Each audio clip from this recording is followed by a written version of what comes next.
दुरेजा जी सबसे पहले करते हैं हमारे सीएम नायब सिंह सैनी जी की बात। ओके। तो उनकी डीओबी हमने निकाली है गूगल से, तो उसमें है डीओबी उनकी 25 जनवरी 1970। ओके। और उनका जन्म मिर्जापुर माजरा अंबाला में हुआ है। तो उस हिसाब से उनका मूलांक और भाग्यांक क्या बनता है, सबसे पहले तो हमें ये बताइए। हाँ, नायब सिंह सैनी हमारे सीएम साहब हैं और हम उनका सम्मान करते हैं। और उनका जो डेट ऑफ बर्थ है 25 जनवरी 1970 जी आपने जी हमें दिया था। हाँ जी 25 उसके जनवरी। अकॉर्डिंग इनका जो मूलांक और भाग्यांक 7 नंबर बनता है और 7 नंबर न्यूमरोलॉजी के अकॉर्डिंग केतु होता है। मतलब ऐसे आदमी, मैं कह सकता हूँ, रिसर्चर माइंड होते हैं, जी बहुत डीप थिंकर होते हैं, डीप चीज़ों के बारे में जानना चाहते हैं और जो भी सीक्रेटिव चीज़ें होती है इनका उनमें ज़्यादा इंटरेस्ट रहता है। मतलब कहने का मतलब हर चीज़ के बारे में ज्ञान लेने का इनका इंटरेस्ट है और नई नई चीज़ें खोजने के बारे में इनका पूरा का पूरा इंटरेस्ट रहता है।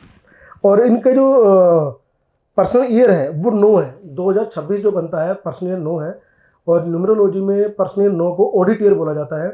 ऑडिट ईयर का मतलब है कि पिछले 8 साल में जो भी आपने अच्छे बुरे कर्म किए हैं वो इस साल में आपके सामने आने वाले हैं, तो बी रेडी फॉर दिस।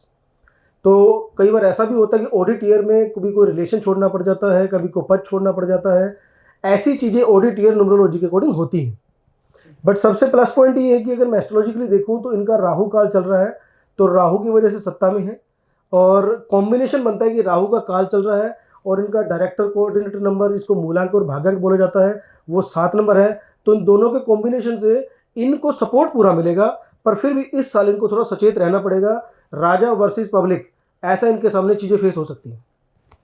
इनका जो ये मूलांक और भाग्यांक है, जो ये अचानक मुख्यमंत्री बने, इसके पीछे कोई रोल है? देखो मैडम, अचानक कोई नहीं बनता है। ये प्रकृति के अंदर हर चीज़ धीरे धीरे प्रोसेस में आती है, अचानक कुछ नहीं होता है। इनकी मेहनत भी है, इनकी रिसर्च भी है और इनका डेडिकेशन भी है। प्लस जो सत्ता अधीन है, जो मिस्टर अमित शाह जी हैं, वो हमारे 4 नंबर से रूल करते हैं जी। वो राहु हैं। और नायब सिंह सैनी जी 7 नंबर से रूल करते हैं, वो केतु हैं। तो राहु केतु जब दोनों मिल जाते हैं तो किसी को भी सत्ता पे बिठा सकते हैं और किसी को भी सत्ता से उठा सकते हैं।